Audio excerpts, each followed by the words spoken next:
चलो, Fleming's hand rule बता रहा था मैं आपको। फ्लेमिंग्स हैंड रूल में एक minute, left hand and right hand. Left hand motor के लिए, राइट हैंड जनरेटर के लिए। ये right hand and the left hand. So left hand में तीनों चीज़ इस तरह से रखेंगे, ऐसे करके, ठीक है।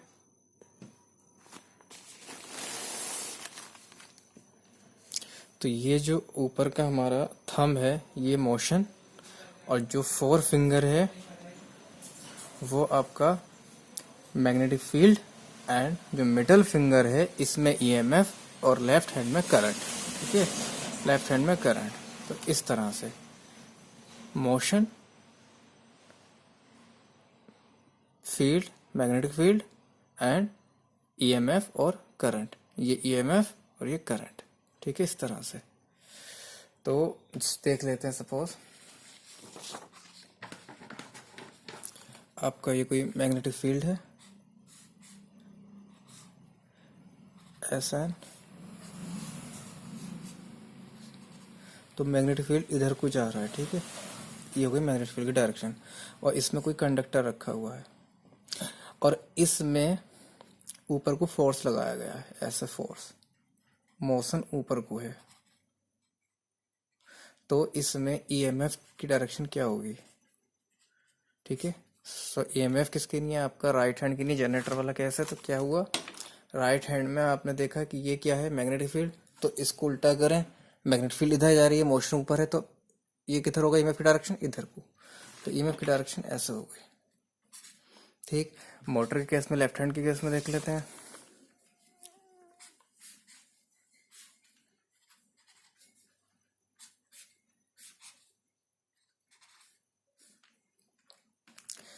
फील्ड की डायरेक्शन ऐसे, इसमें करंट कैरिंग कंडक्टर होगा, ठीक है, उसमें करंट होगी। तो सपोज करिए करंट की डायरेक्शन आई इधर है, तो मोशन निकालना, मोशन किधर है। तो अब देखिए करंट की डायरेक्शन तो ये दे दिया आपने, जो नीचे मिडिल फिंगर है। और ये क्या, फील्ड की डायरेक्शन। तो फील्ड की डायरेक्शन तो ऐसा करके है, फील्ड इधर को है ना, ये देखिए फील्ड की डायरेक्शन इस तरह से इधर की साइड में को ऐसे करके। तो फील्ड की डायरेक्शन इस वाली से, जो सबसे ये बीच वाली होती है, मतलब वो फोर फिंगर, उससे फील्ड। तो फील्ड इधर, और ये वाली कौन सी थी उंगली, ये करंट के लिए। तो करंट इधर है, पहले तो आपने इस तरह से बना लिया। अब इस तरह से आपका फील्ड ये हो गई, करंट की डायरेक्शन ये हो गई। फील्ड इधर, करंट की डायरेक्शन इधर। तो मोशन कहाँ है, नीचे। फील्ड, करंट, मोशन, तो ये नीचे जा रहा है। तो ये फ्लेमिंग्स हैंड रूल हो गए, ठीक। दोबारा देख लें, जनरेटर, ईएमएफ, ये है आपका मोटर के लिए, मतलब मोशन, और इसमें करंट होती है। तो ये थंब जो प्रेजेंट करेगा, ये मोशन को प्रेजेंट करेगा, यानी फोर्स को या डायरेक्शन को, जहाँ वो मूव कर रहा है। ये जो फोर फिंगर है अंगूठे के जस्ट बाद, ये बताएगी आपको मैग्नेटिक फील्ड की डायरेक्शन किधर है, फ्लक्स फ्लो जो हो रहा है। और ये जो मिडल फिंगर है हाथ की, मिडल फिंगर, ये आपको बताएगी कि आपका ईएमएफ की डायरेक्शन और इसमें करंट की डायरेक्शन को, ठीक। और इस तरह से रखेंगे ऐसे करके। तो ये हो गया फ्लेमिंग्स हैंड रूल। अब आ जाते हैं हम लेंज लॉ पे। लेंज लॉ क्या है कि जो आपका फेराडे में E=NdΦ/dt जो फ्लक्स, जो ईएमएफ बन रहा था, ठीक है। फेराडे लॉ क्या है, एक कॉइल है, कॉइल से अगर फ्लक्स लिंक है और वो चेंज हो रहा है, यानी कॉइल पर फ्लक्स चेंज होता है, ठीक है, कॉइल उस पर फ्लक्स चेंज होता है तो ईएमएफ बनता है। ये फेराडे फर्स्ट लॉ। ये आपकी कॉइल है और ये कोई मान लीजिए मैग्नेट है आपके पास, है, तो इसका फ्लक्स इसकी तरफ को जा रहा है, तो फ्लक्स तो पहुंच गया। अब इस मैग्नेट को अगर मैं मूव करता हूँ आगे पीछे को या ऊपर नीचे, तो इससे क्या होगा, ये फ्लक्स भी साथ में चेंज होगा। तो इस कॉइल पे अगर फ्लक्स चेंज होता है तो क्या बनेगा आपका ईएमएफ, जब वोल्टेज या बिजली जो भी इसको इलेक्ट्रिसिटी का है, ठीक। दूसरा लॉ था कि कितना बनेगा, तो उसमें उसने बताया था E=NdΦ/dt, यानी जितने एन यानी टर्न्स होंगे कॉइल में उतना। और फ्लक्स जितना जल्दी चेंज होगा टाइम के पर्पस, यानी फाई अपॉन टी है, यानी चेंजेस, तो जितनी जल्दी चेंजेस होंगे, जितने ज़्यादा चेंजेस, तो उसके उतना ही ज़्यादा ईएमएफ बनेगा। ठीक, अब जो ईएमएफ बन रहा है वो किससे बन रहा है? एक ईएमएफ इस तरह से बन गया, ये है आपका ट्रैक, लेकिन एक ईएमएफ इस तरह से कि ये आपका कॉइल है और इसमें हमने वोल्टेज दे दिया। ठीक, क्योंकि ऐसी वोल्टेज दिया है तो करंट कौन सी होगी? ऐसी करंट होगी। इस करंट से यहाँ पे एक फ्लक्स बनेगा, यहाँ पे फ्लक्स बनेगा। करंट क्या बनाती है? फ्लक्स। और वो फ्लक्स भी कैसा होगा? क्योंकि ऐसी करंट दी है हमने, तो ऐसी करंट से फ्लक्स चेंजेबल फ्लक्स बनेगा। ठीक है, यानी वोल्टेज से बनता है करंट, करंट से बनता है फ्लक्स, यानी मैग्नेट। ठीक, अगर वोल्टेज डीसी दिया है आपने तो करंट भी डीसी यानी कांस्टेंट करंट होगी, तो फ्लक्स भी कैसा होगा? कांस्टेंट फ्लक्स होगा, जिसमें कोई चेंज नहीं होंगे। ठीक है, और अगर आपने एसी वोल्टेज अप्लाई किया है तो करंट कौन सी होगी? ऐसी होगी, तो उससे जो फ्लक्स बनेगा वो कैसा होगा? चेंजेबल फ्लक्स, यानी फ्लक्चुएटेबल फ्लक्स, जिसमें फ्लक्चुएशन हो, फ्लक्चुएशन फ्लक्स। तो ऐसा फ्लक्स जब इस कॉइल में बन जाएगा तो इसी कॉइल में बना फ्लक्स इसी से टच भी कर रहा है और चेंजेबल भी है, तो क्या होगा? एक ईएमएफ बन जाएगा। ठीक, यानी वोल्टेज बन जाएगा यहाँ पर। तो लेंस के अकॉर्डिंग ये जो वोल्टेज बनेगा, जो ईएमएफ बनेगा, ये उसका अपोज करेगा जिसके थ्रू बन रहा है। ठीक है, जिस रीजन की वजह से बन रहा है, और किस रीजन की वजह से बन रहा है? चेंजेस की वजह से। ठीक है, तो उसको अपोज करेगा, इसलिए इसकी डायरेक्शन जो है इस वाले वोल्टेज की जस्ट अपोजिट होती है, तो इसलिए यह माइनस लगता है। ठीक है, इसलिए यह माइनस लगता है। तो इज इक्वल टू माइनस जो लगा है, minus sign show Lenz law, यानी जो ईएमएफ आपका इंड्यूस हुआ है वो उस रीजन का अपोज करता है जिस रीजन से ये इंड्यूस हुआ है। ठीक है, अब आता है थंब रूल। थंब रूल में क्या है कि अभी हमने एक बात कही थी कि ये कोई कंडक्टर है या कोई कॉइल है, ठीक, इसमें अगर करंट फ्लो होती है, ठीक है, तो करंट से क्या बनता है? आपका फ्लक्स। फ्लक्स मतलब मैग्नेटिक फील्ड बनती है, करंट से मैग्नेटिक फील्ड बनती है किसी कंडक्टर के, और किसी कंडक्टर के चारों ओर वो सर्किल के रूप में होती है, इस तरह से। ठीक है, ऐसे कोई कंडक्टर है आपका, तो इसके चारों ओर फ्लक्स जो है सर्किल के रूप में होगा, ऐसे ऐसे ऐसे, राइट। ठीक है, सर्किल के फॉर्म में होगा, इस तरह से सर्किल सेंटर की तरफ छोटा होता चला जाएगा ये। अब इस सर्किल की भी डायरेक्शन होती है, या तो ये सर्किल क्लॉकवाइज होगा इस तरह से, या ये सर्किल एंटी क्लॉकवाइज होगा इस तरह से।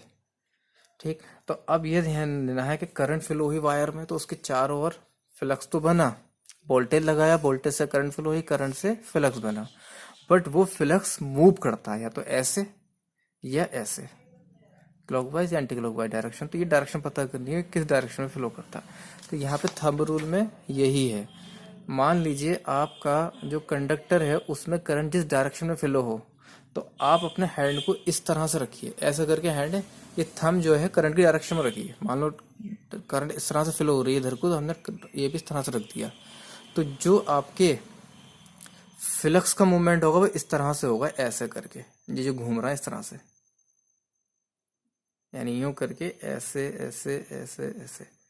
और अगर मान लीजिए करंट की डायरेक्शन इधर होती, ऐसे करके, तो हम थंब को यूं करेंगे, और थंब डायरेक्शन को बताकर करंट की, तो ये किस तरह से हो गई? उंगली नीचे को। तो अब फ्लक्स की डायरेक्शन कैसे हो गई? यूं करके घूम के, ये मोड़ ऐसे मुड़ रही है, तो ऐसा करके, यानी ऊपर से यूं करके नीचे, फिर ऊपर, फिर नीचे। तो ये डायरेक्शन बता रहा है आपको ये। ठीक है, इस तरह से, ये जो इस तरह से घूम रही है उंगली, तो ये डायरेक्शन बता रही है आपको। ठीक, तो किसी कंडक्टर में करंट फ्लो हो रही है, किसी तार में करंट फ्लो हो रही है, किसी वायर में करंट फ्लो हो रही है, तो जिस डायरेक्शन में करंट फ्लो है उस डायरेक्शन में थंब कर दें। ठीक है, अगर करंट ऐसे करके कोई तार है और उसमें करंट ऐसे करके फ्लो हो रही है, तो आपने ये थंब ऐसे करके रख दिया।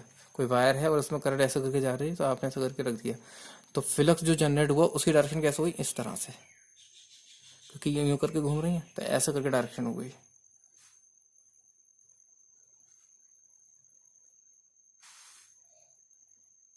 ठीक है, अच्छा, पेपर में कैसे दिखाते हैं? मान लीजिए कोई कंडक्टर है और ये इस तरह से कंडक्टर रखा हुआ है और करंट नीचे को जा रही है, ठीक है, ऊपर से नीचे जा रही है करंट, ठीक। तो उसे हम किससे शो करते हैं?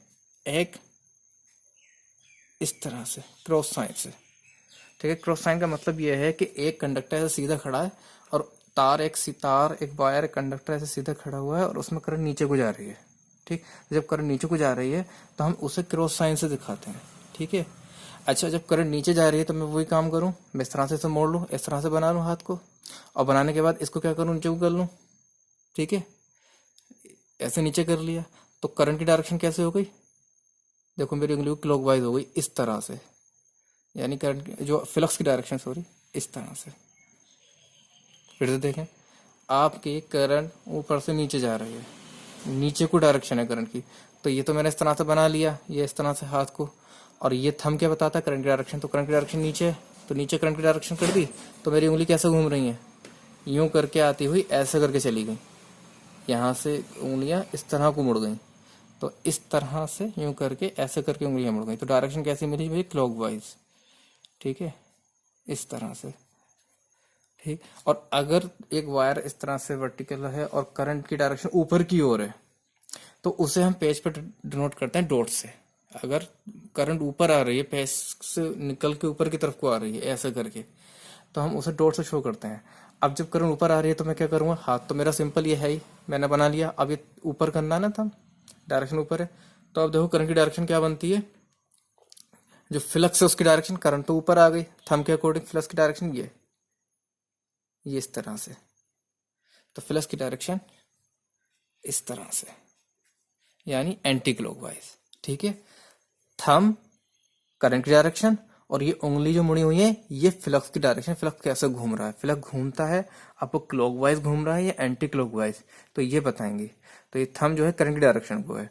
आपकी करंट इस तरह से ऊपर जा रही है, तो जब करंट ऊपर निकलती है तार में से, तो हम इसको डॉट से शो करते हैं पेपर पे। पेपर पे अगर कहीं डॉट लगाएंगे, इसका मतलब ये है कि करंट पेपर से निकल के ऊपर को आ रही है, और जब करंट ऊपर को आती है तो हम इस थंब को इस तरह दिखाएंगे। जब थंब ऐसे कर लेंगे तो करंट की फ्लक्स की डायरेक्शन कैसे हो जाएगी? इस तरह से। फ्लक्स इस तरह से घूमता हुआ नजर आएगा, तो फ्लक्स इस तरह से आएगा। और जब हम करंट नीचे को लेके जा रहे होते हैं तो क्रॉस का साइन बनाते हैं, और उसके लिए थंब को हमें नीचे करना पड़ेगा। जब नीचे करेंगे तो हमारी डायरेक्शन कैसे हो गई? फ्लक्स की ये करंट की डायरेक्शन नीचे है तो फ्लक्स की डायरेक्शन ऐसे। तो इस थंब रूल से हमें पता चल जाता है कि डायरेक्शन क्या है, सही है। तो ये याद रखने का है। चलिए, थंब रूल हो गया। अब आता है सेल्फ इंडक्टेंस। तो इंडक्टेंस जो कि इंडक्टर की प्रॉपर्टी है, क्या है कि इंडक्टेंस क्या करता है? इंडक्टेंस करंट के चेंजेस को अपोज करता है, ठीक है। दो चीजें हैं आपके पास, ध्यान से, एक होता है रेजिस्टर और एक होता है इंडक्टेंस। रेजिस्टेंस भी अपोज करता है, अपोज का मतलब रोकना या विरोध करना, और एल भी अपोज करता है, दोनों अपोज करते हैं, आर भी एल भी। बट ये करंट को अपोज करता है, ठीक है। रेजिस्टेंस करंट को अपोज करता है, और इंडक्टेंस जो करंट में चेंजेस हैं, चेंजेस ऑफ करंट, उसको अपोज करता है, ठीक है। जैसे आपकी एसी है, एसी ऐसे होती है, तो एसी में चेंजेस हैं। पहले करंट जीरो थी, फिर मैक्सिमम हुई, फिर जीरो हो गई, फिर मैक्सिमम हुई, फिर जीरो हो गई, फिर पहली वाली डायरेक्शन में मैक्सिमम हुई, फिर अपोजिट डायरेक्शन में मैक्सिमम हुई, फिर जीरो हो गई। तो करंट लगातार चेंज हो रही है। तो रेजिस्टेंस तो करंट को ही अपोज करेगा कि करंट ही ना जाए, ठीक है। जितनी इसकी कैपेबिलिटी है उतना अपोज करेगा करंट को। लेकिन इंडक्टेंस करंट को अपोज नहीं करेगा, करंट जाए, लेकिन चेंजेस को अपोज करेगा। और जब चेंजेस को अपोज करेगा तो किस तरह से करंट हो जाएगी? इस तरह से हो जाती है। जैसे एक करंट जीरो थी, ठीक है, जीरो ही रहे, लेकिन ये बढ़ने की कोशिश करेगी तो ना बढ़ने देगा करंट को, और बढ़ने के बाद घटने देगी ना घटने देगा, यानी चेंजेस नहीं करने देगा। जब मैक्सिमम हो गई तो मैक्सिमम से नहीं, कम ना हो, कम हो गई तो फिर मैक्सिमम से भी, तो इस तरह से इसको चपटी कर देता है, ठीक। तो इंडक्टेंस करंट के चेंजेस को अपोज करता है, ठीक। दूसरा, इंडक्टेंस के थ्रू क्या होता है? एनर्जी स्टोर हो जाती है, एनर्जी स्टोर हो जाती है। और किस फॉर्म में स्टोर होती है? इलेक्ट्रोमैग्नेटिक फॉर्म में एनर्जी स्टोर होती है, इलेक्ट्रोमैग्नेटिक फोर्स में एनर्जी स्टोर होती है। और उस एनर्जी के लिए क्या फॉर्मूला है, E इज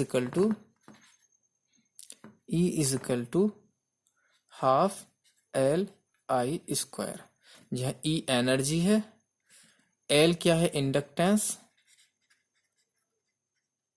और I करंट, तो E is equal to half L I square joule. ठीक, इंडक्टेंस। अब आता है इंडक्टेंस का formula L is equal to, तो L is equal to formula होता है mu naught mu R N square A upon L, N square A upon L. L is equal to mu naught mu R N square A upon L. ठीक है, मतलब ये कैसे निकल कर आया फॉर्मूला, आपने एक फॉर्मूला पढ़ा हुआ है कि जो ईएमएफ होता है यानी वोल्टेज, उसका फॉर्मूला क्या है, N D phi upon D T, जो कि फैराडे लॉ है। तो ये वोल्टेज का formula N D phi upon D T हो गया। एक और होता है formula V is equal to L D I upon D T. ठीक है, L D I upon D T, दोनों वोल्टेज के फॉर्मूले बराबर कर लें हम, तो क्या होगा, L D I upon D T is equal to N D phi upon D T. ठीक है, दोनों तरफ इंटीग्रल करके खत्म करें, क्या हो जाएगा, L I is equal to N phi, तो L is equal to N phi upon I. ठीक, अब यहाँ से फ्लक्स की वैल्यू रख लें, एन अपॉन आई, फ्लक्स की वैल्यू। तो फ्लक्स आपको पता होना चाहिए, फ्लक्स इज इक्वल टू होता है एमएमएफ, एमएमएफ अपॉन रिलक्टेंस, ये कई बार बता दिया, रिलक्टेंस। और एमएमएफ क्या होता है, एन आई। ठीक है, तो एन आई, और रिलक्टेंस क्या होता है, अब रिलक्टेंस का भी फॉर्मूला पता होना चाहिए।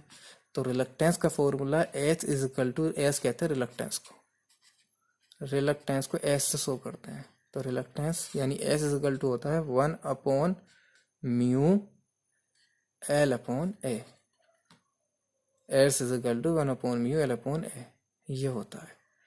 तो यहाँ पे रिलक्टेंस की वैल्यू रखेंगे तो कितनी रखेंगे, 1 अपॉन म्यू एल अपॉन ए। तो फ्लक्स कितना हो गया जरा देखिए आप, एन आई। ठीक, ये 1 अपॉन म्यू है तो म्यू अपॉन 1 हो जाएगा, और ये एल अपॉन ए का क्या हो जाएगा, ए अपॉन एल हो जाएगा। ठीक है, ए अपॉन एल, राइट। अब ये फ्लक्स की वैल्यू यहाँ रख दूं मैं, तो एन अपॉन आई फ्लक्स, और फ्लक्स की वैल्यू कितनी आ गई, N I mu A L, N I mu A upon L, I से आई कट गया, तो एल इज इक्वल टू कितना आ गया, N square mu A upon L, ये फॉर्मूला बन गया। फिर से देख लें, इसमें एल आई है और इसमें एन फाई, और दोनों वोल्टेज के हैं, तो L I is equal to N phi, तो L is equal to I नीचे पहुंच गया। अब L is equal to N upon I तो ऐसे रखा, बचा फाई, तो फाई का formula N I upon M M upon reluctance होता है, flux is equal to M M upon reluctance. तो एम एम एफ का क्या है, एन आई, और रिलक्टेंस का क्या है, 1 अपॉन म्यू एल अपॉन ए। तो एन आई तो ऐसे ही रहा, 1 अपॉन म्यू का म्यू अपॉन 1 हो गया, एल अपॉन ए का ए अपॉन एल हो गया उल्टा, क्योंकि ये आपको डिवाइड में था। तो ये फ्लक्स की वैल्यू मैंने यहाँ से यहाँ रख दी, आई से आई कट के ये आ गया। तो एल इज इक्वल टू क्या हुआ, N square A upon L, और ये म्यू, और म्यू को जब आप खोलते हैं, म्यू क्या है आपकी यहाँ, परमिएबिलिटी है। म्यू क्या है, परमिएबिलिटी यानी चुंबकशीलता। ठीक है, किसी मटेरियल की कितनी परमेबिलिटी है और कितना अच्छा वो मैग्नेटिक मटेरियल है। जैसे जो आपका फेरो मैग्नेटिक मटेरियल है, ठीक, पैरा मैग्नेटिक मटेरियल है, डाई मैग्नेटिक मटेरियल है। तो डाई की तो नेगेटिव में होती है, पैरा की 1 से कम होती है। ठीक है, म्यू की वैल्यू। और परमेबिलिटी 2 तरह की होती है, एक होती है वैक्यूम की या एयर की कहना मतलब कॉमन, और एक होती है रिलेटिव। वैक्यूम के लिए हम म्यू नोट से बताते हैं कि ये म्यू नोट ये कांस्टेंट होती है, इसकी कोई वैल्यू जरूर होगी, जैसे 4 पाई इंटू 10⁻⁻7। और यूनिट क्या होती है परमेबिलिटी की? हेनरी पर मीटर। हेनरी पर मीटर इसकी यूनिट होती है। और वैल्यू कितनी होती है जो वैक्यूम की नहीं कांस्टेंट है? 4 पाई इंटू 10⁻⁷। और रिलेटिव जो होती है वो इससे रिलेट करके होती है, यानी ईयर से के कंपैरिजन में किसी मटेरियल कितनी है। जैसे आयरन की निकालनी है तो आयरन की देखेंगे कि ईयर के कंपैरिजन में इसकी कितनी है, ऐसी कॉपर की इसके कंपैरिजन में क्या है। तो वो रिलेटिव होती है, तो उसको म्यू आर से शो करते हैं, उसकी वैल्यू अलग अलग होती है। तो म्यू इज इक्वल टू हो जाता है म्यू नोड म्यू आर। ठीक है। और म्यू की यूनिट भी हेनरी पर मीटर, म्यू नोट की भी हेनरी पर मीटर, और रेस जो रिलेटिव होती है ना उसकी कोई यूनिट नहीं होती, कोई यूनिट नहीं होती। तो mu is equal to mu naught mu R. तो यहाँ पे म्यू की दोनों वैल्यू रख दी, म्यू नोट म्यू आर। ठीक है। अब आ जाते हैं म्यूचुअल इंडक्टेंस क्या होता है। म्यूचुअल इंडक्टेंस, तो फिर से मैं चीज पूरी कर दूं कि म्यूचुअल इंडक्टेंस, यहाँ पे म्यूचुअल इंडक्टेंस मैं कॉन्सेप्ट क्लियर कर दूं। ये आपकी कॉइल है, ठीक है, इसमें आपने डीसी वोल्टेज दिया, ठीक, तो करंट कौन सी फ्लो होगी? डीसी करंट फ्लो होगी। ठीक है, डीसी वोल्ट से डीसी करंट। डीसी करंट जब फ्लो होगी, अभी हमने आपको बताया कि जब करंट फ्लो होती है किसी कंडक्टर में तो क्या बनता है? फ्लक्स। करंट से फ्लक्स मतलब, फिर से समझ लीजिए, वोल्टेज, वोल्टेज से करंट, और करंट से फ्लक्स। ठीक, क्लियर। अब ये वोल्टेज हमने लगाया, इससे करंट फ्लो हुई, करंट से क्या बनेगा यहाँ पे? इस तरह से फ्लक्स। ठीक, अब दूसरी तरफ आ जाइए, ये ऐसी सप्लाई लगा देता हूं मैं, ऐसी सप्लाई। ठीक है, कौन सी सप्लाई लगा दी? ऐसी सप्लाई। तो ऐसी सप्लाई जब लगाऊंगा तो ऐसी वोल्टेज, तो करंट कौन सी होगी? ऐसी करंट। इससे भी क्या बनेगा? यहाँ पे फ्लक्स बनेगा। अब ध्यान रखना, डीसी से जो फ्लक्स बनेगा वो कांस्टेंट फ्लक्स होगा, क्योंकि डीसी एकदम कांस्टेंट होती है, उसमें कोई चेंज नहीं होता। और एसी से जो फ्लक्स बनेगा वो कैसा होगा? फ्लक्चुएटिंग फ्लक्स, यानी उसमें फ्लक्चुएशन होंगे, क्योंकि एसी कैसी होती है? इस तरह से होती है, ऊपर नीचे कम पड़ती है। तो इसका फ्लक्स भी इसी तरह की वेवफॉर्म में होगा। ठीक, अब आया तो फेराडे लॉ में। फेराडे लॉ, फेराडे लॉ क्या कहता है?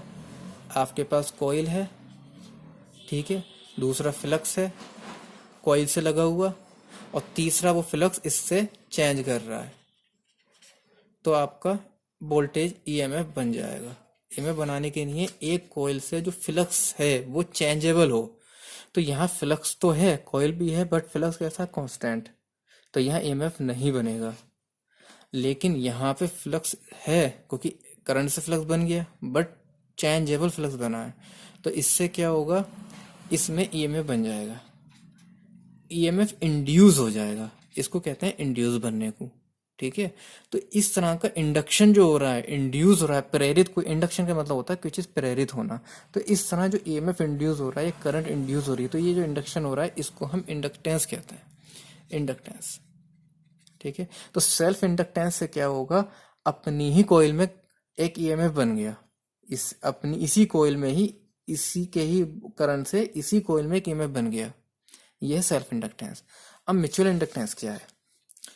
आपने अगर डीसी देंगे कोई फायदा ही नहीं है, क्योंकि डीसी से डीसी करंट से कांस्टेंट फ्लक्स, और कांस्टेंट फ्लक्स से कुछ नहीं होगा, चेंजेबल फ्लक्स होगा। तो हमने एसी दी यहाँ पर। जब हमने एसी दे दी, और एक सपोज करो कोइल पास में रखी हुई है, एक दूसरी कोइल, ये तो अपनी कोइल है ही, ये एक दूसरी कोइल और है, तो इसमें एसी दिया, एसी वोल्टेज, ऐसी करंट फ्लो हुई, ऐसी करंट से क्या हुआ? फ्लक्स बना। और कैसा फ्लक्स है ये फ्लक्स चेंजेबल है, फ्लक्स चेंजेबल है। चूंकि ये फ्लक्स चेंजेबल है, तो ये इससे टच हो रहा है अपनी कॉइल से ही, तो इसमें ईएमएफ बना देगा। ठीक। लेकिन अगर इसी फ्लक्स के पास में एक दूसरी कॉइल रख दें ला करके, तो ये फ्लक्स जो इस कॉइल से बना है इससे भी टच करेगा, क्योंकि कॉइल भी है और फ्लक्स टच भी कर रहा है, और फ्लक्स कैसा है, चेंजेबल है, तो इस कॉइल में भी वोल्टेज बन जाए, ईएमएफ बन जाएगा। तो जब दूसरी कॉइल में ईएमएफ इंड्यूस हो तो इसको कहते हैं म्यूचुअल इंडक्शन, म्यूचुअल इंडक्शन, ठीक है। यानी सेल्फ इंडक्टेंस जब अपनी ही कॉइल में अपनी ईएमएफ इंड्यूस हो, ठीक है, उसी कॉइल के फ्लक्स से उसी ही कॉइल में, यानी अपनी कॉइल के फ्लक्स से अपनी ही कॉइल में ईएमएफ इंड्यूस हुआ, तो यह है सेल्फ इंडक्टेंस। और जब एक कॉइल के फ्लक्स से दूसरे कॉइल में ईएमएफ इंड्यूस हो तो इसे कहते हैं म्यूचुअल इंडक्टेंस। ये ट्रांसफार्मर इसी प्रिंसिपल पे वर्क करता है ट्रांसफार्मर।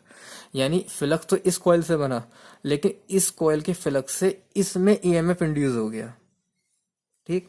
तो ये जो है म्यूचुअल इंडक्टेंस हो गया, क्योंकि ईएमएफ इंड्यूस होने के लिए शर्त यह है, एक तो आपके पास कॉइल या कोई कंडक्टर, कोई तार हो, जैसे कॉइल है इस तरह कोई कंडक्टर, कोई तार हो। दूसरी कंडीशन यह है कि फ्लक्स होना चाहिए, और तीसरी कंडीशन यह है कि चेंजेस होने चाहिए फ्लक्स में, लिंकेज फ्लक्स होना चाहिए। तो कॉइल तो हैगी ये वाली, और इसका फ्लक्स से टच भी हो रहा है, और चूंकि यहाँ पे ऐसी लगाई थी तो फ्लक्स क्या है, चेंजेबल है, तो चेंजेबल फ्लक्स से टच हुआ तो इसमें ईएमएफ बन गया, और इसमें भी बनेगा, ठीक है। तो इस कॉइल में जो फ्लक्स बना, जो ईएमएफ बना, वो है सेल्फ इंडक्टेंस की वजह से, अपनी कॉइल, अपने ही फ्लक्स से अपनी कॉइल में ईएमएफ, और इसके फ्लक्स से दूसरी कॉइल में ईएमएफ बना, वो है म्यूचुअल इंडक्टेंस, ठीक। मैं भी क्लियर हो गया होगा। इसका फॉर्मूला देख लीजिए, एम इज इक्वल टू वही म्यू नोट म्यू आर, और अपॉन में जैसे एल था ऐसे एल, एल मतलब लेंथ और ए मतलब एरिया, क्रॉस सेक्शन एरिया, ये लेंथ है कॉइल की। जैसे कोई कॉइल है आपके पास तो उसकी लेंथ कितनी है ये, और ये जो वायर का जो क्रॉस सेक्शनल है ये है एरिया, ठीक। वायर का तो नहीं, खैर यहाँ पे एरिया लिया जाएगा इसका, ये वाला एरिया, ठीक। तो ये एरिया कॉइल का, लेकिन इसमें तो सिर्फ एक ही कॉइल की बात हो रही थी, एन स्क्वायर आ गया, लेकिन यहाँ पे दोनों कॉइल की बात हो गई, तो पहली वाली कॉइल के टर्न और दूसरी वाली कॉइल के टर्न, है ना, पहली कॉइल और दूसरी कॉइल, N1 N2, बस इतना चेंजेस हो गया। यहाँ पे एन स्क्वायर है, यहाँ N1 N2 है। चलिए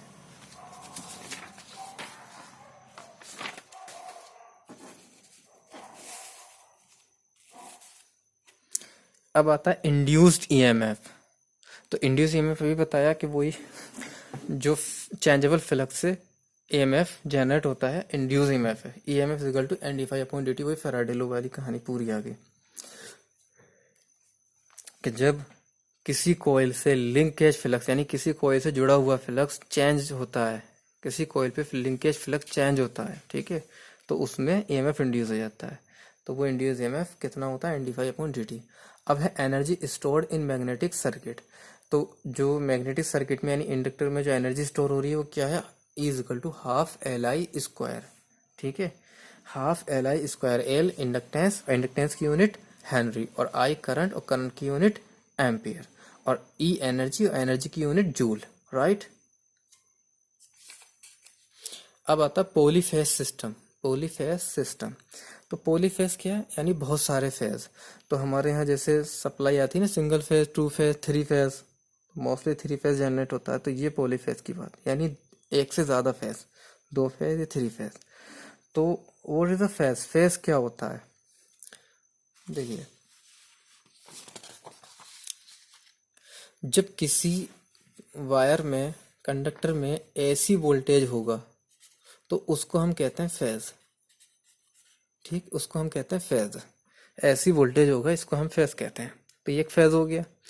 अब दो फेज कैसे होंगे, सपोज करिए मैंने 2 वायर और ले लिए, एक ये एक ये, और इसी जो ऐसी वोल्टेज इस वायर में आ रहे थे, इसको इससे भी जोड़ दिया, इसको इससे भी जोड़ दिया, तो जाहिर सी बात है इसमें भी ऐसी वोल्टेज आने लगेंगे और इसमें भी ऐसी वोल्टेज आने लगेंगे। तो क्या अब 2 फेज बन गए, क्योंकि जिसमें ऐसी वोल्टेज हो वो फेज होता है, तो ये भी फेज बन गया और ये भी फेज बन गया, लेकिन ये अब भी एक ही फेज कहलाएगा, एक फेज, दो फेज नहीं कहलाएगा। क्यों? क्योंकि फेज क्या होता है, तो मैं फिर से इसको अभी यहीं छोड़ दे रहा हूँ। ये ट्रांसफार्मर के जो फेजर डायग्राम है उसमें पूरा कॉन्सेप्ट क्लियर करेंगे, पूरा फेजर डायग्राम का व्हाट इज फेज। ठीक। तो पॉलीफेज यानी थ्री फेज हमारे पास होता है जो बहुत ज़्यादा यूज होता है। ठीक। और थ्री फेज जो हमारे जो हम बाहर देखते हैं अपने घर के, तीन तार जा रहे होते हैं और एक न्यूट्रल का होता है, आपका इस तरह से खंभा होता है। तो ये इस तरह से खंभे पे घर के बाहर एक जो है यहाँ पे लगा होगा इस तरह से। तो एक वायर तो आपका यहाँ से जा रहा है और एक वायर इसके नीचे, फिर से दूसरा, तीसरा, चौथा। तो phase one, phase two, phase three और न्यूट्रल, इस तरह से चार वायर होते हैं। ठीक। तो ये जो तीनों फेज होते हैं, इन तीनों फेजों के बीच में जो एंगल होता है वो 120 का होता है, 120 का, 120 का। यानी अगर एक फेज आपका इस तरह से है तो दूसरा फेज कहाँ होगा? इस तरह से। और तीसरा फेज कहाँ होगा? इस तरह से। क्यों? क्योंकि इन दोनों के बीच में भी 120 का डिफरेंस होना चाहिए, इन दोनों के बीच में भी 120 का डिफरेंस होना चाहिए, इन दोनों के बीच में भी 120 का डिफरेंस होना चाहिए। तीनों फेज का नाम दे दो, चाहे आर वाई वी दे दो कि पहले तीन फेज है तो तीनों फेजों के नाम देना है, 1 2 3 जो भी। और तीनों फेजों के बीच में जो एंगल है वो आपका 120 है। तो ध्यान देना कि ये 120 जो एंगल है ये इलेक्ट्रिकल एंगल है, ये मैकेनिकल एंगल नहीं है। ठीक है। ऐसा नहीं है कि एक फेज आपका इस तरह से जा रहा है तो दूसरे फेज को ऐसे जाना पड़ेगा तार को। नहीं नहीं नहीं, तार तो आपस में सीधे सीधे चले जाएंगे ऐसे करके। ठीक है। लेकिन इन तीनों के बीच में जो एंगल होगा वो 120 होगा। ये एंगल इलेक्ट्रिकल एंगल है, वही फेज वाला कॉन्सेप्ट है जो मैं फेजर डायग्राम में ट्रांसफार्मर के उसमें समझाऊंगा। ठीक। अब आता है थ्री फेज सिस्टम। तो थ्री फेज सिस्टम में वही कि इसमें तीन फेजों का कॉम्बिनेशन है ना।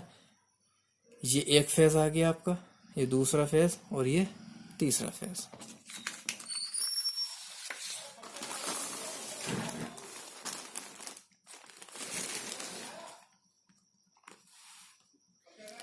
एक फेज, दूसरा फेज, तीसरा फेज। अब ये जो इस तरह से चल रही हैं वेव्स, यही चीज़ समझने की है। इसके कॉन्सेप्ट बाद में ट्रांसफार्मर के इसमें। अब थ्री फेज सिस्टम के बेनिफिट क्या है? ये बेसिकली सिंगल फेज और थ्री फेज के बीच में कंपैरिजन है कि अगर हम सिंगल फेज करते हैं थ्री फेज में क्या बेनिफिट है। तो पहला इसमें जो बेनिफिट है आपका वो ये है, power to weight ratio. Power to weight ratio, power to weight ratio का मतलब ये है कि आपका इसमें सबसे पहले साइज का फ़ायदा होता है, कॉपर का फ़ायदा होता है, यानी मटेरियल का फ़ायदा। कम मटेरियल की ज़रूरत पड़ती है उतनी ही पावर जनरेट करने में। समझते हैं कैसे? ये एक आपका जनरेटर है या अल्टरनेटर, सॉरी, ये आपका एक अल्टरनेटर है जो थ्री फेज अल्टरनेटर है। तो इससे थ्री फेज निकलेंगे, एक दो तीन, आपको थ्री फेज मिल गए। और एक आपके पास अल्टरनेटर होता है सिंगल फेज। तो सिंगल फेज अल्टरनेटर है तो इससे भी इससे एक फेज निकलेगा। तो तीन फेज लेने के लिए फिर तीन अल्टरनेटर चाहिए। थ्री फेज लेने के लिए तीन अल्टरनेटर चाहिए। तो एक अल्टरनेटर और ले लिया, इससे भी एक फेज निकलेगा। एक अल्टरनेटर और ले लिया, इससे भी सिंगल फेज निकलेगा, क्योंकि ये सब सिंगल फेज अल्टरनेटर है। तो इस हिसाब से हमें तीन फेज मिल गए। तो देखिए इन तीन अल्टरनेटर को मिला करके तीन फेज हमें मिले, और यहाँ थ्री फेज अल्टरनेटर बनाया तो इससे डायरेक्ट ही तीन फेज निकल रहा है। तो इससे फायदा यह हुआ कि एक तो साइज कम हो गया। ठीक। साइज कम होगा तो जाहिर सी बात है आपको जो बाइंडिंग हुई है कॉपर की वो कम यूज होगी, यानी मटेरियल कम यूज होगा। तो ये चीप भी होगा, सस्ता इसके मुकाबले, तो ये सस्ता ही पड़ेगा। और ये इकोनॉमिक्स भी क्या कहते हैं, इकोनॉमिक्स भी हो जाएगा और इसमें साइज भी कम हो जाएगा। तो पावर टू वेट रेशियो का मतलब ये है कि सपोज कि ये जितनी पावर इससे ली जा रही है उतनी ही पावर इससे ली जाएगी, तो ये इसका साइज कम रहेगा। यानी जितनी पावर के लिए इसको डिज़ाइन किया जाएगा उतनी ही पावर के लिए तीनों को डिज़ाइन किया जाएगा, तो इसका साइज ज़्यादा होगा सेम पावर के लिए। तो पावर टू वेट रेशियो का मतलब ये है। ठीक है। तो रिक्वायरमेंट ऑफ कंडक्टर अब वही है कि जब साइज कम हो गया तो कंडक्टर की रिक्वायरमेंट भी कम हो गई। ठीक है। Instrument power is almost constant, instantaneous power constant रखी मानी गई है। Power to weight ratio of three phase induction motor is high. अब क्या होता है, ये इंडक्शन मोटर का है कि वो भी आपका हाई होता है, यानी थ्री फेज इंडक्शन मोटर। अब थ्री फेज पावर का इस्तेमाल कहाँ होगा, तो three phase induction motor direct three phase power तीनों फेज इस्तेमाल करती है। तो वो मोटर में भी यही रहता है कि जितनी पावर वो मोटर बना देती है उतनी पावर के लिए अगर तीन मोटर सिंगल फेज के लेंगे तो उसके मुकाबले इसका साइज कम होगा। ठीक, इस तरह से। अच्छा, थ्री फेज सप्लाई से जो फ्लक्स मिलता है इंडक्शन मोटर में वो कांस्टेंट होता है, और वो 1.5 मैक्सिमम का 1.5 होता है। ठीक, तो ये इसके सारे बेनिफिट है। मेन बेनिफिट इसका यही है कि इसमें साइज कम हो जाता है। थ्री फेज सेम पावर के लिए थ्री फेज यानी सेम पावर सिंगल फेज के तीन से लेंगे और सेम पावर थ्री फेज के एक से लेंगे तो वो छोटा होगा, और जब छोटा होगा साइज कम होगा तो उसमें मटेरियल कम यूज होगा, तो वो चीप भी होगा, सस्ता भी होगा। ठीक, अब थ्री फेज के कनेक्शन होते हैं, तो थ्री फेज के दो कनेक्शन होते हैं, स्टार कनेक्शन और डेल्टा कनेक्शन। स्टार कनेक्शन और डेल्टा कनेक्शन। ठीक है, तो स्टार कनेक्शन डेल्टा कनेक्शन मतलब जैसे ये आपकी एक मशीन थी, अल्टरनेटर है सपोज, तो इसमें आपने थ्री फेज के लिए तीन वाइंडिंग करी। ठीक, आपने एक वाइंडिंग करी है, एक वाइंडिंग करी है, एक वाइंडिंग करी, तो देखिए इसके भी दो टर्मिनल, इसके भी दो टर्मिनल, इसके भी दो टर्मिनल, इस तरह से टोटल 6 टर्मिनल हो गए, है ना। तीन फेज तीन वाइंडिंग करी, ये आर मान लीजिए, ये वाई और ये बी, तीन फेज के लिए तीन वाइंडिंग करी, तो तीनों वाइंडिंग के 6 टर्मिनल हो गए। तो इनके जो आगे लाइन भेजी जाती है वो तीन वायर से भेजी जाती है कनेक्शन करके, या तो स्टार कनेक्शन या डेल्टा कनेक्शन करके। किस तरह से, स्टार कनेक्शन में क्या करते हैं, सबके सेम सिरे एक साथ कनेक्ट कर देते हैं। मतलब ये एक वाइंडिंग हो गई, इसकी का ये दूसरी वाइंडिंग इस तरह से, और इस तरह से तीसरी वाइंडिंग, यानी इन तीनों वाइंडिंग के एक सिरे को आपस में जोड़ दिया। यानी इस ये सिरा ले ले, ये वाला टर्मिनल ले ले, तीनों को एक साथ जोड़ दिया, बात खत्म हो गई। कितने बचे, एक दो तीन, इनको आगे भेज दिया बस, समझे। जैसे ये लाइन बना दी, एक लाइन ये चली गई, एक ये लाइन चली गई, और इस तरह से ये आपके पोल्स या सपोर्ट या खंभों पर जो टावर होते हैं उस टावर पे के थ्रू ये आगे सेंड करती चली गई आप ट्रांसमिशन डिस्ट्रीब्यूशन।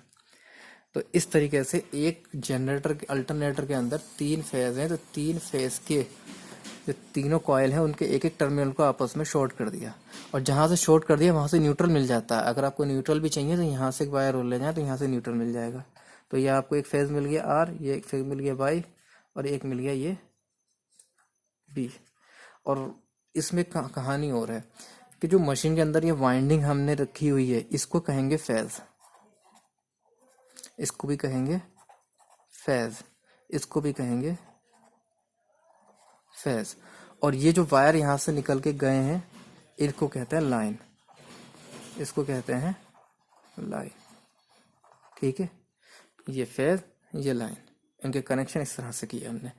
अब क्या होता है कि जो फेज में वोल्टेज और करंट होगी वो फेज वोल्टेज फेज करंट कहेंगे, जो लाइन में वोल्टेज और करंट होगी उसको लाइन वोल्टेज और लाइन करंट कहेंगे।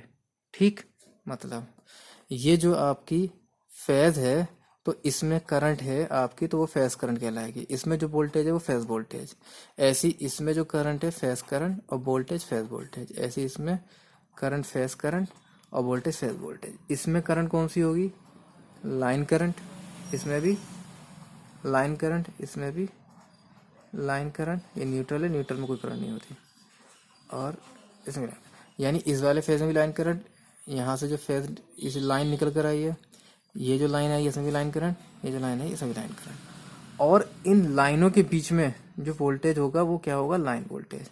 अब मैं इसको सही से समझ लीजिए दोबारा से।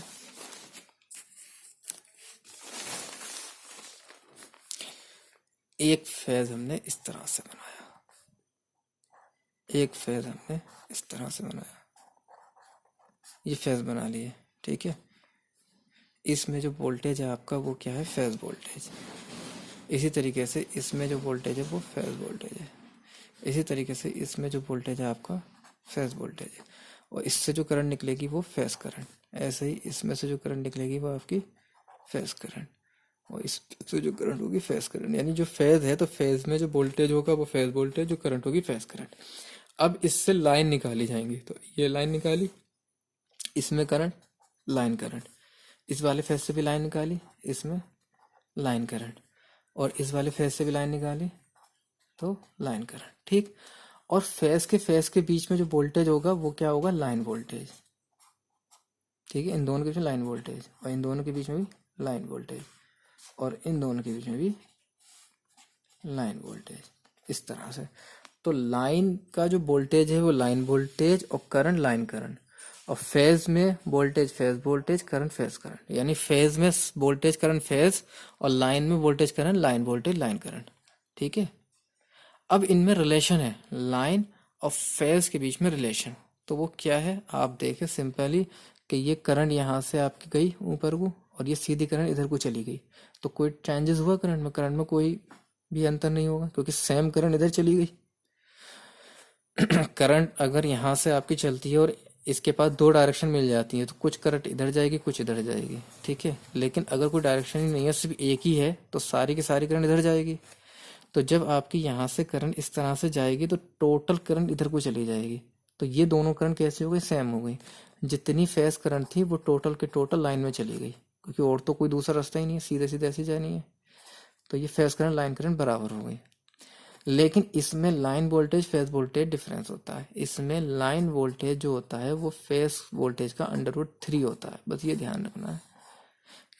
करंट तो सेम होगी, line current phase current same होगी, बट जो लाइन वोल्टेज होगा वो √3 फेज वोल्टेज होगा। तो इसमें ये चीज समझ लेने की है, ठीक। Line current phase current same, और लाइन वोल्टेज फेज वोल्टेज का √3, यानी VL is equal to √3 VP, ये चीज हो गई। अब बात आती है पावर की। तो पावर क्या होता है, P is equal to VI cos phi, ये फॉर्मूला पावर का, ठीक। P is equal to VI cos phi, right. P is equal to, अब ये एक फेज की पावर हो गई, ये फेज वोल्टेज, ये फेज करंट। अब ये सिंपल एक फेज का वोल्टेज, एक फेज की करंट है, तो ये एक फेज का है। अब आपको तीनों फेज की पावर लेनी है, तो 3 VP IP cos phi, इस तरह से जो एक फेज की पावर थी उसको 3 से मल्टीप्लाई कर दिया, तीनों की भी निकल के आ गई, है ना। ये वाला फेज था, एक ये वाला फेज था, और एक ये वाला फेज था। तो इस फेज में IP BP करंट थी, इसमें भी IP BP, और इसमें भी IP BP। तो जो IP BP cos phi करके ये एक उसकी पावर आ गई। इसी तरीके से इसकी तीनों की 3 से मल्टीप्लाई कर दी। अब क्या करते हैं, इनकी जो वैल्यू है वो लाइन वैल्यू रखते हैं यहाँ पर, यानी फेज की जगह लाइन वैल्यू रखते हैं। तो फेज वोल्टेज की जगह लाइन वोल्टेज कितना हो जाएगा, तो हमें पता है line voltage is equal to √3 phase voltage है। तो अगर मैं फेज वोल्टेज निकालना चाहूँ तो कितना हो जाएगा, ये √3 इधर ले आइए आप, √3 इधर आ जाएगा अपॉन में, तो यहाँ फेज वोल्टेज बचेगा खाली। तो फेज वोल्टेज के रिप्लेस में हम अल्टरनेट VL अपॉन √3 लिख सकते हैं, तो VL अपॉन √3। और IP is equal to IL था हमारा, ठीक है। क्या था, फेज करंट और फेज लाइन करंट दोनों सेम थी, तो इसलिए यहाँ पे फेज करंट क्या, लाइन करंट सीधा रख दिया जाएगा cos phi। अब देखिए क्या है, 30 जो √3 से काटेंगे तो यहाँ पे √3 बचेगा ऊपर। तो P इज इक्वल टू कितना हो गया, √3 VL IL cos phi, ये हो गई पावर। P is equal to √3 VL IL cos phi, ठीक। अब हम स्टार कनेक्शन डेल्टा कनेक्शन में आ जाते हैं कि डेल्टा कनेक्शन क्या है।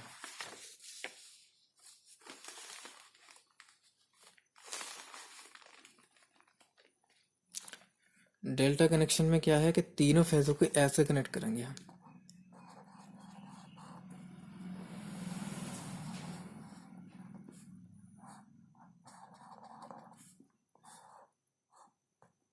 राइट।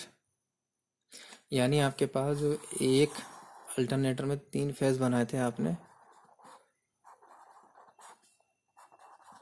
तो इसका कनेक्शन कैसे करेंगे, इस वाले का ये वाला इससे जोड़ दें आप ऐसे करके, और ये वाला इससे जोड़ दें, और बाकी ये दोनों बचे तो ये आपस में जोड़ दें ऐसे करके। तो देखिए पहले वाले का, इसका ये वाला टर्मिनल ये वाला टर्मिनल इससे जोड़ा, इसका इससे जोड़ा और इसका इससे जोड़ा, यानी आपस में पूरा घुमा दिया, इसका इससे, ये इससे और ये वापस उससे जोड़ दिया। इस तरह से डेल्टा कनेक्शन बनेगा। ठीक है, ये इसको इस तरह से समझ लें कि आपका ये 3 वाइंडिंग थी, 3 फेस थे। इसका नाम रख दो टर्मिनल का, मान लीजिए इसका टर्मिनल का नाम A1 A2 B1 B2 C1 C2। ठीक है, तो ये इनके स्टार्टिंग टर्मिनल है 1 1 1 और ये इसके एंड टर्मिनल है 2 2 2। तो आपने क्या करा, पहली वाले का स्टार्टिंग टर्मिनल दूसरी के लास्ट वाले टर्मिनल से जोड़ दिया, ऐसे दूसरी का पहला टर्मिनल 1 वो तीसरी के लास्ट वाले से जोड़ दिया, और ऐसे तीसरी का स्टार्टिंग टर्मिनल आपने पहली वाली के लास्ट से जोड़ दिया। तो इस तरह से ही बना, तीनों को जोड़ दिया। अब इसमें जो वोल्टेज है फेज वोल्टेज, इसमें जो करंट है वो क्या है, फेज करंट। इसमें जो वोल्टेज फेज वोल्टेज, इसमें करंट फेज करंट। इसमें जो वोल्टेज फेज वोल्टेज, इसमें करंट फेज करंट। और यहाँ से हमने इस तरह से लाइन निकाल दी,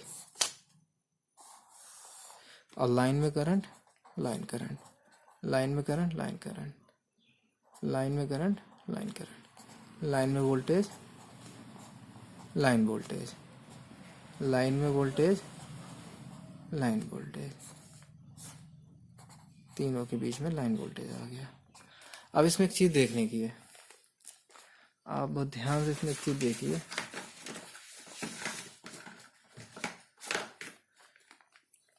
कि यहाँ से यहाँ तक आपका क्या है, फेज वोल्टेज, क्योंकि यहाँ से यहाँ ये फेज यहाँ से स्टार्ट हुआ, यहाँ ख़त्म हुआ पूरी एक वाइंडिंग, तो यहाँ से यहाँ तक फेज वोल्टेज है।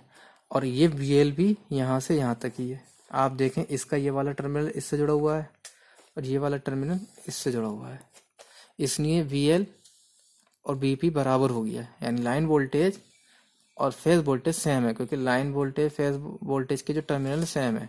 इसका ये वाला टर्मिनल डायरेक्ट इससे जुड़ा हुआ है, ये वाला टर्मिनल इससे जुड़ा हुआ है, तो ये लाइन वोल्टेज फेज वोल्टेज इसमें सेम है।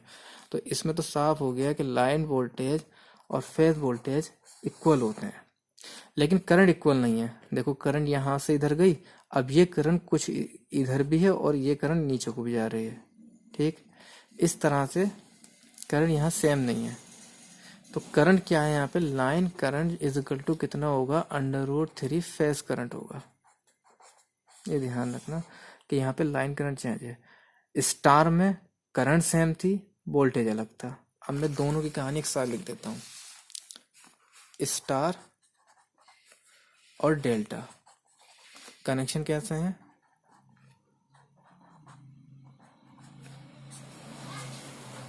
ये तो फेज है, ये लाइन है, ऐसे ही इसमें ये फेज है, तीनों फेज फेज फेज, और ये लाइन लाइन लाइन। इसमें करंट सेम होगी,